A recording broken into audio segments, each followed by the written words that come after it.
आज मैं एक नए टॉपिक के साथ आया हूँ।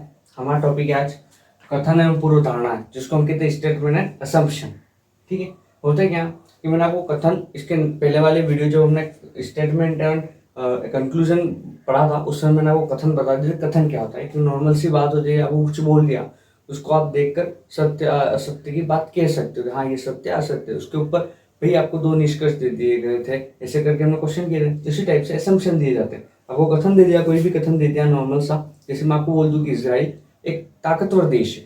ठीक है, तो आप भाई ताकतवर देश है तो आप किससे बता सकते हो कि ताकतवर देश? आपकी पूर्व धारणा क्या होंगी कि उसने कभी ना कभी किसी न किसी देश को युद्ध में हराया होगा।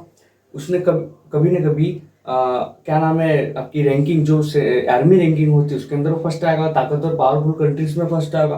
तो ये क्या होगी? उसकी पूर्व धारणा होगी आपकी कि भाई आप किसी के व्यक्ति के बारे में कुछ भी आपको कथन कह दिया गया तो आप कैसे सोचते हो। देखिए, नरेंद्र मोदी एक अच्छे प्राइम मिनिस्टर है, तो अच्छे प्राइम मिनिस्टर क्यों हुए? आप कुछ न कुछ तो आपके पूर्वानुमान होंगे, कुछ असम्पशन होंगे कि भाई उन्होंने बालाकोट एयर स्ट्राइक की, उन्होंने कश्मीर से 370 धारा हटा दिया, उनके बहुत सारे आप काम गिना सकते हो अगर अच्छे की बात करें। उसी प्रकार आप उनको कह सकते हो किसी के लिए कि भाई नरेंद्र मोदी अच्छे प्राइम मिनिस्टर नहीं है, कोई और व्यक्ति ऐसा सोचे तो भाई वो और पूर्व धारणा आप नहीं बता सकता। तो उसी प्रकार जो पूर्व धारणा होती है वो बनती और बिगड़ती रहती है।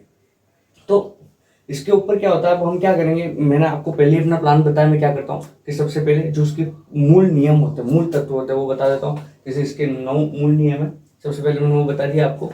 और उसके बाद इन मूल नियमों के अलावा फिर हम क्या करते हैं, क्वेश्चन प्रैक्टिस करते हैं। करीब 30 क्वेश्चन तो हमने उसमें की, तो 30 ही क्वेश्चन हम इसमें करें। 30 क्वेश्चन पर्याप्त होते हैं, जिसके अंदर मैंने आरएस के एग्जाम के भी आपको पहले करवा दिए। अगर आप इस पे पहली बार इस वीडियो पे आए हो तो आप इससे पहले स्टेटमेंट एंड कंक्लूजन पे पहले जाना और उससे पहले देखना। तो हम स्टार्ट करते हैं। सबसे पहला नियम है कि मान्यता, मतलब पूर्व धारणा के दो, मान्यता के दो, कि मान्यता में कथन का यथार्थ भाव समाहित होना चाहिए। इसका कहने का अर्थ है भाई कि आप कुछ बोल रहे हो, आप कुछ कथन दे रहे हो, तो ऐसा नहीं होना चाहिए कि जो पूर्व धारणा आ रही है या मान्यता आ रही है वो उससे पूरा पूरा डिफरेंस नहीं। आपने जो कथन बोला उसके तहत कुछ न कुछ उस पूर्व धारणा में असम्पशन में होना चाहिए। ऐसा नहीं हो जाएगा उससे हट के पूरी लाइन हो। तो सबसे पहले यथार्थ समाहित होना चाहिए, पहली चीज।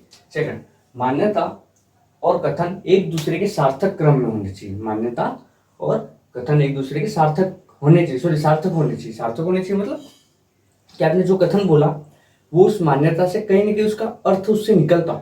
ऐसा नहीं कि आपने कुछ भी बोल दिया उठा के, नहीं भाई, ना मान्यता सही है ना कथन सही, दोनों एक दूसरे को तो कोई अर्थ ही नहीं निकाल रहे। तो ऐसे कथन भी, ऐसे मान्यताएं भी नहीं होनी चाहिए, दो कथन से। तीसरा, मान्यता, हाँ ये मैंने पहले भी जब हमने कंक्लूजन पढ़ा था तो उसमें भी ऐसे कुछ शब्द थे। निश्चित था, सभी था, केवल था। तो ऐसे शब्दों के लिए कभी भी मान्यता सही नहीं होती, ना उसमें कंक्लूजन सही था ना इसमें मान्यता सही थी। तो कौन कौन से शब्द हैं? जैसे निश्चित, मैंने बोल दिया निश्चित ही, सर्वोत्तम, केवल, सिर्फ, प्रबल, ऐसे जो शब्द हैं जो कि प्रायोरिटी, प्रथम, मतलब एक व्यक्ति की प्रायोरिटी या सर्वोच्चता को बताते हैं, जिसको हम कहते हैं, ऐसे शब्द कभी मान्यता नहीं हो सकते। फोर्थ, मान्यता कथन से ज्यादा व्यापक नहीं होनी चाहिए। हाँ, ये बड़ा इंपॉर्टेंट है कि ऐसा नहीं होना चाहिए कि अपने कथन तो बहुत इजीली बोला है, जो उसकी मान्यता वो चांद के पार है, सूरज के पार है। ऐसा नहीं कि भाई अब धरती पे तो बात बोल रहे हो ना, उसकी जो मान्यता है आप ऐसी ऐसी दे रहे हो जिसका कोई निष्कर्ष ही नहीं निकलता। पांचवा, सामान्यतः निषेधात्मक, हाँ बड़े इंपॉर्टेंट। जैसे मैं आपको बोल दूं कि यहाँ धूम्रपान करना मना है, इसका मतलब क्या था कि भाई यहाँ पे पहले कोई व्यक्ति मतलब सिगरेट पीते थे, इसलिए मैंने ये बात बोली। तो निषेधात्मक सूचना है, मतलब जहाँ आपको ना कहा जाए कि यहाँ जाना आपका वर्जित है, ऐसी जो सूचना होती है वो हमेशा मान्य होती है। अगर पूर्व धारणा में कभी निषेधात्मक मतलब ना कहा जाए किसी बात के लिए तो वो सामान्यतः मान्य होती है। 6, सरकारी निर्देश आम जनता द्वारा माने जाने चाहिए, इसलिए पूर्व धारणा के रूप में मान्य होंगे। समझिएगा कि सरकारी निर्देश, जैसे मैंने आपको बोल दिया भारत में हुई थी नोटबंदी हुई थी, आपको ध्यान हो तो, ठीक है, नोटबंदी हुई थी 2015-2016 के आसपास, मेरे को एग्जैक्टली डेट में बोल रहा हूँ, पर हाँ जब भी नोटबंदी हुई थी भारत के अंदर तो सरकारी निर्देश आम जनता द्वारा माने जाने चाहिए। जैसे भाई नोटबंदी हुई तो उसका क्या आप पूर्व धारणा निकालोगे? जैसे बोल दिया कि भारत के अंदर नकली नोटों का बड़ा मार्केट था, इसलिए नोटबंदी करना जरूरी था, इसलिए आप बोलोगे हाँ कि ये जो कथन है इसकी मान्यता सही है। तो सरकारी निर्देश आम जनता के मान्य, तो मतलब कोई गवर्नमेंट नोटिस आपके लिए आए तो आप मानना कि हाँ ये पूर्व धारणा सही है। 7वां, पूर्व धारणा व निष्कर्ष हमेशा भिन्न होते हैं, इसलिए निष्कर्ष कभी पूर्व धारणा नहीं होगी। क्या कह रहा कि पूर्व धारणा मतलब एसेम्पशन और निष्कर्ष। हाँ, इस बात का ध्यान रखना, मैंने जब निष्कर्ष पढ़ा था तो एक बात बोली थी कि निष्कर्ष और कार्रवाई क्या कभी कभी एक साथ वो दे देता, तो आप जाके फंस जाते हो। तो ऐसा नहीं होना चाहिए कि भाई आप पूर्व धारणा और निष्कर्ष में अंतर ही नहीं निकाल पा रहे हो, आप कह रहे हो हाँ निष्कर्ष भी पूर्व धारणा होगी, ऐसा नहीं होना चाहिए। इसलिए निष्कर्ष कभी भी पूर्व धारणा हमेशा कभी नहीं होगी। याद रखना कि भाई निष्कर्ष अलग, पूर्व धारणा अलग। ऐसा नहीं होगी वो आपको पूर्व धारणा की बात कर रहा है ना, आप वहां निष्कर्ष उसको समझ जाओ, और ऐसा नहीं होगा कभी निष्कर्ष की बात कर रहा ना पूर्व धारणा मान लो।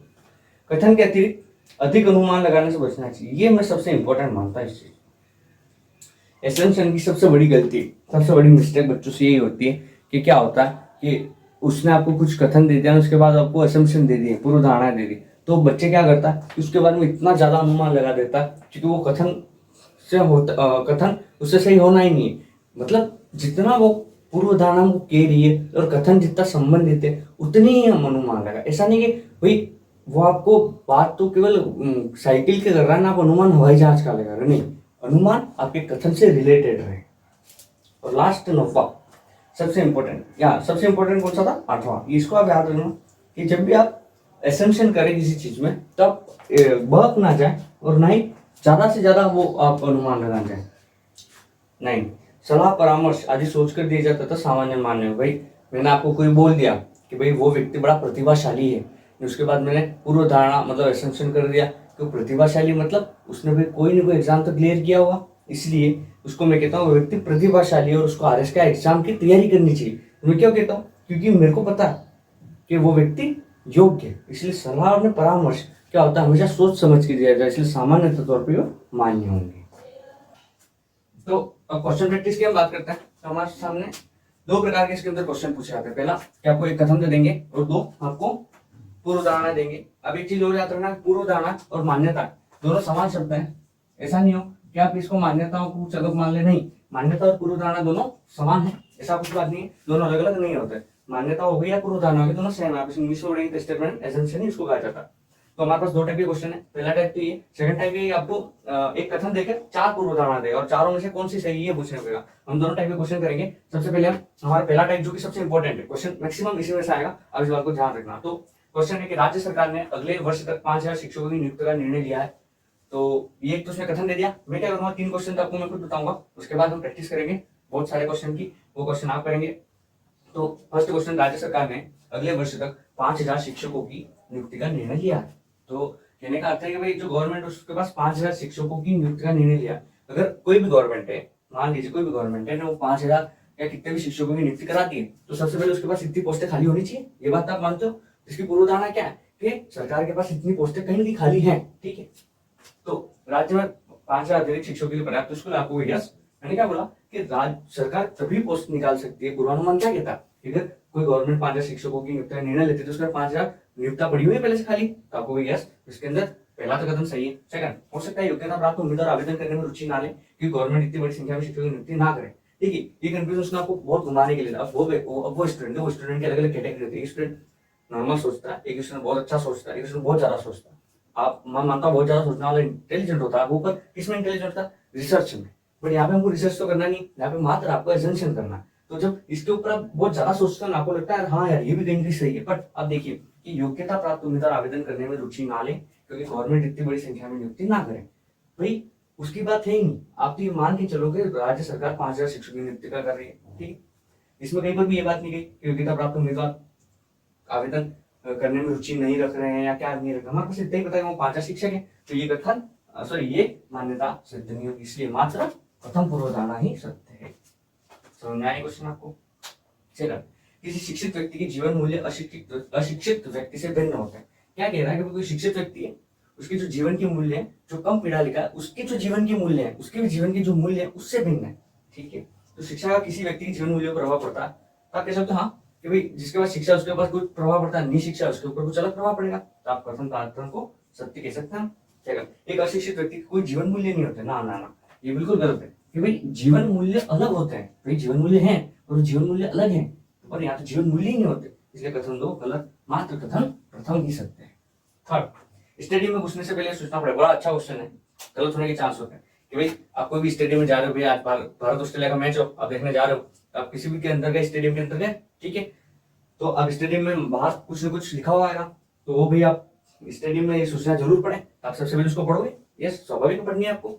तो वो बंदा क्या सोचता है, स्टेडियम वाला सूचना लगाने वाला, भाई जो भी बंदे हैं वो पढ़ सकते हैं उस चीज को पढ़ सकते हैं। कैसे पढ़ सकते हैं? दो चीजों से, एक तो उनकी आंखें सही होनी चाहिए, और दूसरा भाई वो इतने शिक्षित होने चाहिए कि उसको पढ़ सके। भाई सूचना इसलिए लगाई जाती है ना कि आप पढ़ सको, इसलिए नहीं केवल सजावट के लिए नहीं, आप जाओ और पढ़ो। तो फिर स्टेडियम घुसने से पहले सूचना पढ़े कि लोग शिक्षित होंगे। यस, मैं कह सकता हूँ ना, लोग शिक्षित तभी पढ़ेंगे। दूसरा, कोई भी अंधा व्यक्ति स्टेडियम में नहीं आता। देखो, हमको ये नहीं सोचना है कि भाई अंधा व्यक्ति, आप अब एक ऐसा काम करोगे, नहीं अंधा व्यक्ति हमने देखा स्टेडियम में, नहीं आए अंधा व्यक्ति आए, कोई बात नहीं, पर हमारा बात यहाँ पे स्टेडियम से नहीं है, हमारी बात है सूचना पढ़े से।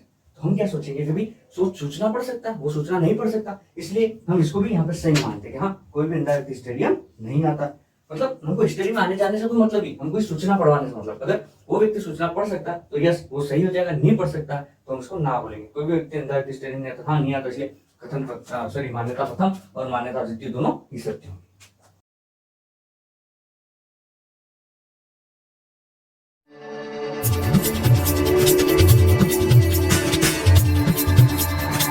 आज मैं एक नए टॉपिक के साथ आया हूँ। हमारा टॉपिक है आज कथन एवं पूर्व धारणा, जिसको हम कहते हैं स्टेटमेंट एंड असम्पशन। ठीक है, होता है क्या कि मैंने आपको कथन, इसके पहले वाले वीडियो जो हमने स्टेटमेंट एंड कंक्लूजन पढ़ा था, उसमें मैंने आपको कथन बता दिया। कथन क्या होता है? तो नॉर्मल सी बात होती है, वो कुछ बोल दिया, उसको आप देखकर सत्य असत्य की बात कह सकते हो, हाँ ये सत्य असत्य। उसके ऊपर भाई आपको दो निष्कर्ष दे दिए गए थे, ऐसे करके हमने क्वेश्चन किए थे, इसी टाइप से असम्पशन दिए जाते हैं। आपको कथन दे दिया, कोई भी कथन दे दिया नॉर्मल सा, जैसे मैं आपको बोल दूं कि इजराइल एक ताकतवर देश है। ठीक है, तो आप भाई ताकतवर देश है तो आप किससे बता सकते हो ताकतवर? आपकी पूर्व धारणा क्या होंगी कि उसने कभी ना कभी किसी न किसी देश को युद्ध में हराया होगा, उसने कभी ना कभी क्या नाम है, आपकी रैंकिंग जो आर्मी रैंकिंग होती है उसके अंदर फर्स्ट आएगा, ताकतवर पावरफुल कंट्रीज में फर्स्ट आएगा। तो ये क्या होगी? उसकी पूर्व धारणा होगी आपकी कि भाई आप किसी के व्यक्ति के बारे में कुछ भी आपको कथन कह दिया गया तो आप कैसे सोचते हो। देखिए नरेंद्र मोदी एक अच्छे प्राइम मिनिस्टर है, तो अच्छे प्राइम मिनिस्टर क्यों हुए? आप कुछ ना कुछ आपके पूर्वानुमान होंगे, कुछ असम्पशन होंगे कि भाई उन्होंने बालाकोट एयर स्ट्राइक की, उन्होंने कश्मीर से 370 धारा हटा दिया, उनके बहुत सारे आप काम गिना सकते हो अगर अच्छे की बात करें। उसी प्रकार आप उनको कह सकते हो किसी के लिए कि भाई नरेंद्र मोदी अच्छे प्राइम मिनिस्टर नहीं है, कोई और व्यक्ति ऐसा सोचे तो भाई वो और पूर्व धारणा भी बता सकता है। तो उसी प्रकार जो पूर्व धारणा होती है वो बनती और बिगड़ती रहती है। तो इसके ऊपर क्या होता है, हम क्या करेंगे, मैंने आपको पहले अपना प्लान बताया। मैं क्या करता हूँ कि सबसे पहले जो उसके मूल नियम होते हैं, मूल तत्व होते हैं, वो बता देता हूँ। जैसे इसके 9 मूल नियम है, सबसे पहले मैंने वो बता दिया आपको। और उसके बाद इन मूल नियमों के अलावा फिर हम क्या करते हैं, क्वेश्चन प्रैक्टिस करते हैं। करीब 30 क्वेश्चन तो हमने उसमें की, तो 30 ही क्वेश्चन हम इसमें करेंगे। 30 क्वेश्चन पर्याप्त होते हैं, जिसके अंदर मैंने आज के एग्जाम के भी आपको पहले करवा दी। अगर आप इस पे पहली बार इस वीडियो पे आए हो तो आप इससे पहले स्टेटमेंट कंक्लूजन पे पहले जाना और उससे पहले देखना। तो हम स्टार्ट करते हैं। सबसे पहला नियम है कि मान्यता, मतलब पूर्व धारणा के दो, मान्यता के दो, कि मान्यता में कथन का यथार्थ भाव समाहित होना चाहिए। इसका कहने का अर्थ है कि आप कुछ बोल रहे हो, आप कुछ कथन दे रहे हो, तो ऐसा नहीं होना चाहिए कि जो पूर्व धारणा आ रही है या मान्यता आ रही है वो उससे पूरा डिफरेंस हो। नहीं, आपने जो कथन बोला उसके तहत कुछ न कुछ उस पूर्व धारणा में असम्पशन में होना चाहिए। ऐसा नहीं हो जाएगा उससे हट के पूरी लाइन। तो सबसे पहले यथार्थ भाव समाहित होना चाहिए, पहली चीज। सेकंड, मान्यता और कथन एक दूसरे के सार्थक क्रम में होने चाहिए। मान्यता और कथन एक दूसरे के सार्थक होने चाहिए, सॉरी सार्थक होने चाहिए। सार्थक होने चाहिए मतलब कि आपने जो कथन बोला वो उस मान्यता से कहीं ना कहीं उसका अर्थ उससे निकलता। ऐसा नहीं कि आपने कुछ बोल दिया उठा के, नहीं भाई ना मान्यता सही है ना कथन सही, दोनों एक दूसरे को तो कोई अर्थ ही नहीं निकाल रहे, जैसे कथन भी ऐसे मान्यता भी नहीं होनी चाहिए, दो कथन चाहिए। तीसरा, मान्यता, हाँ ये मैंने पहले भी जब हमने कंक्लूजन पढ़ा था तो उसमें भी ऐसे कुछ शब्द थे, निश्चित था, सभी था, केवल था। तो ऐसे शब्दों के लिए कभी भी मान्यता सही नहीं होती, ना उसमें कंक्लूजन सही था ना इसमें मान्यता सही। तो कौन कौन से शब्द हैं? जैसे निश्चित, मैंने बोला निश्चित ही, सर्वोत्तम, केवल, सिर्फ, प्रबल, ऐसे जो शब्द हैं जो कि प्रायोरिटी प्रथम, मतलब एक व्यक्ति की प्रायोरिटी या सर्वोच्चता को बताते हैं, जिसको हम कहते हैं, ऐसे शब्द कभी मान्यता नहीं हो सकते। और मान्यता कथन से ज्यादा व्यापक नहीं होनी चाहिए। हाँ ये बड़ा इंपॉर्टेंट है, ऐसा नहीं होना चाहिए कि आपने कथन को बहुत इजीली बोला, जो उसकी मान्यता वो चांद के पार है, सूरज के पार है। ऐसा नहीं कि भाई आप धरती पे तो बात बोल रहे हो, उसकी जो मान्यता है आप ऐसी दे रहे हो जिसका कोई निष्कर्ष नहीं निकलता। पांचवा, सामान्य निषेधात्मक, हाँ बड़ी इंपॉर्टेंट। जैसे मैं आपको बोल दूं कि यहाँ धूम्रपान करना मना है, तो इसका मतलब क्या था कि भाई यहाँ पे पहले कोई व्यक्ति मतलब सिगरेट पीते थे, इसलिए मैंने ये बात बोली। तो निषेधात्मक सूचना है, मतलब जहाँ आपको ना कहा जाए कि यहाँ जाना आपका वर्जित है, ऐसी जो सूचना होती है वो हमेशा मान्य होती है। अगर पूर्व धारणा में कभी निषेधात्मक मतलब ना कहा जाए किसी बात के लिए तो सामान्यतः मान्य होती है। 6, सरकारी निर्देश आम जनता द्वारा माने जाने चाहिए, इसलिए पूर्व धारणा के रूप में मान्य होंगे। समझिएगा कि सरकारी निर्देश, जैसे मैंने आपको बोल, भारत में हुई थी नोटबंदी हुई थी, आपको ध्यान रखो, ठीक है। नोटबंदी हुई थी 2015-2016 के आसपास, मेरे को एग्जैक्टली डेट में बोल रहा हूँ, पर हाँ जब भी नोटबंदी हुई थी भारत के अंदर तो सरकारी नीति आम जनता द्वारा माने जाने चाहिए। जैसे भी नोटबंदी हुई तो उसका क्या आप पूर्व धारणा निकालोगे, जैसे बोल दिया कि भारत के अंदर नकली नोटों का बड़ा मार्केट था इसलिए नोटबंदी करना जरूरी था, इसलिए आप बोलोगे हाँ कि ये जो कथन है इसकी मान्यता सही है। तो सरकारी नीति आम जनता के मान्य, तो मान लो कोई गवर्नमेंट नोटिस आपके लिया तो आप मानना कि हाँ ये पूर्व धारणा सही है। सातवां, पूर्व धारणा व निष्कर्ष हमेशा भिन्न होते हैं, इसलिए निष्कर्ष कभी पूर्व धारणा नहीं होगी। क्या कह रहा है, पूर्व धारणा मतलब assumption और निष्कर्ष, हाँ ये बात ध्यान रखना। मैंने जब निष्कर्ष पढ़ा था तो एक बात बोली थी कि निष्कर्ष और कार्रवाई क्या कभी भी एक साथ वो दे देता तो आप जाके फंस जाते हो। तो ऐसा नहीं होना चाहिए कि आप पूर्व धारणा और निष्कर्ष में अंतर ही नहीं निकाल पा रहे हो, आप कह रहे हो हाँ निष्कर्ष भी पूर्व धारणा होगी, ऐसा नहीं होना चाहिए। इसलिए निष्कर्ष कभी भी पूर्व धारणा हमेशा कभी नहीं होगी, याद रखना कि भाई निष्कर्ष अलग पूर्व धारणा अलग। ऐसा नहीं होगा तो आपको पूर्व धारणा की बात कर रहा है आप वहां निष्कर्ष उसको समझ जाओ, और ऐसा नहीं होगा कभी निष्कर्ष की बात कर रहा है पूर्व धारणा मान लो। कथन कहते अधिक अनुमान लगाने से बचना चाहिए, ये मैं सबसे इंपॉर्टेंट मानता है इस चीज। एसम्पशन की सबसे बड़ी गलती, सबसे बड़ी मिस्टेक बच्चों से यही होती है कि क्या होता है कि उसने आपको कुछ कथन दे दिया उसके बाद आपको असम्पशन दे दिए, पूर्व धारणा दे दी, तो बच्चे क्या करता है उसके बाद में इतना ज्यादा अनुमान लगा देता है क्योंकि वो कथन उससे सही होना ही नहीं है। मतलब जितना वो पूर्व धारणा को कह रही है और कथन जितना संबंधित है उतनी ही हम अनुमान लगा। ऐसा नहीं कि भाई वो आपको बात तो केवल साइकिल के कर रहा है ना, आप अनुमान हवाई जहाज का लगा रहे, नहीं, अनुमान आपके कथन से रिलेटेड रहे। और लास्ट नौवा सबसे इंपॉर्टेंट, क्या सबसे इंपॉर्टेंट कौन सा था, आठवां, इसको आप याद रखना कि जब भी आप एसेंशन करें किसी चीज में तब बहुत ना जाए और ना ही ज्यादा से ज्यादा वो आप अनुमान लगा जाए। नहीं, सलाह परामर्श आदि सोचकर दिया जाता था सामान्य मान्य। भाई मैंने आपको कोई बोल दिया कि भाई वो व्यक्ति बड़ा प्रतिभाशाली है, उसके बाद मैंने पूर्व धारणा मतलब एसेंशन कर दिया, तो प्रतिभाशाली मतलब उसने भाई कोई ना कोई एग्जाम तो क्लियर किया होगा, इसलिए उसको मैं कहता हूँ व्यक्ति प्रतिभाशाली है और उसको आरएस का एग्जाम की तैयारी करनी चाहिए। मैं क्यों कहता हूँ, क्योंकि मेरे को पता कि वो व्यक्ति योग्य, इसलिए सलाह में परामर्श क्या होता है हमेशा सोच समझ के दिया जाए, इसलिए सामान्य तौर पर मान्य होंगे। तो अब क्वेश्चन प्रैक्टिस की हम बात करते हैं, तो हमारे सामने दो प्रकार के इसके अंदर क्वेश्चन पूछे जाते हैं। पहला कि आपको एक कथन दे देंगे और दो आपको पूर्व धारणा देंगे। अब एक चीज और याद रखना, पूर्व धारणा और मान्यता दोनों समान शब्द हैं। ऐसा नहीं हो कि आप इसको मान्यताओं को चलो मान ले, नहीं, मान्यता और पूर्व धारणा दोनों समान है, ऐसा कुछ बात नहीं है, दोनों अलग अलग नहीं होते। मान्यता हो गई या पूर्व धारणा हो गई दोनों सेम है, आप इंग्लिश में पढ़ेंगे स्टेटमेंट एजम्पशन ही इसको कहा जाता है। तो हमारे पास दो टाइप के क्वेश्चन है, पहला टाइप तो ये, सेकंड टाइप ये आपको एक कथन देकर चार पूर्व धारणा देगा और चारों में से कौन सी सही है पूछना पड़ेगा। हम दोनों टाइप के क्वेश्चन करेंगे। सबसे पहले हम हमारा पहला टाइप जो कि सबसे इंपॉर्टेंट है, क्वेश्चन मैक्सिमम इसी में से आएगा, अब इस बात को ध्यान रखना। तो क्वेश्चन है कि राज्य सरकार ने अगले वर्ष तक 5000 शिक्षकों की नियुक्ति का निर्णय लिया है। तो ये एक तो उसने कथन दे दिया, मैं क्या करूंगा तीन क्वेश्चन आपको मैं खुद बताऊंगा, उसके बाद हम प्रैक्टिस करेंगे बहुत सारे क्वेश्चन की, वो क्वेश्चन आप करेंगे। तो फर्स्ट क्वेश्चन, राज्य सरकार ने अगले वर्ष तक 5000 शिक्षकों की नियुक्ति का निर्णय लिया है। तो कहने का अर्थ है कि भाई जो गवर्नमेंट उसके पास 5000 शिक्षकों की नियुक्ति का निर्णय लिया। अगर कोई भी गवर्नमेंट है, मान लीजिए कोई भी गवर्नमेंट है ना, वो 5000 या कितने भी शिक्षकों की नियुक्ति कराती है, तो सबसे पहले उसके पास इतनी पोस्टें खाली होनी चाहिए। ये बात आप मानते हो? इसकी पूर्व धारणा क्या है कि सरकार के पास इतनी पोस्टें कहीं ना कहीं खाली है, ठीक है। तो राज्य में 5000 अतिरिक्त शिक्षकों के लिए पर्याप्त स्कूल आपको यस, मैंने क्या बोला कि राज्य सरकार तभी पोस्ट निकाल सकती है। पूर्वानुमान क्या कहता है, अगर कोई गवर्नमेंट 5000 शिक्षकों की नियुक्ति का निर्णय लेती है तो उसके 5000 नियुक्ता पड़ी हुई है पहले से खाली, तो आपको यस, इसके अंदर पहला तो कदम सही है। सेकंड, हो सकता है योग्यता प्राप्त उम्मीदवार आवेदन करने में रुचि ना ले क्योंकि गवर्नमेंट इतनी बड़ी संख्या में शिक्षकों की नियुक्ति ना करे। ठीक है, ये कंफ्यूजन आपको बहुत घुमाने के लिए। अब वो स्टूडेंट की अलग अलग कैटेगरी होती है। स्टूडेंट नॉर्मल सोचता है, एक स्टूडेंट बहुत अच्छा सोचता है, एक स्टूडेंट बहुत ज्यादा सोचता है।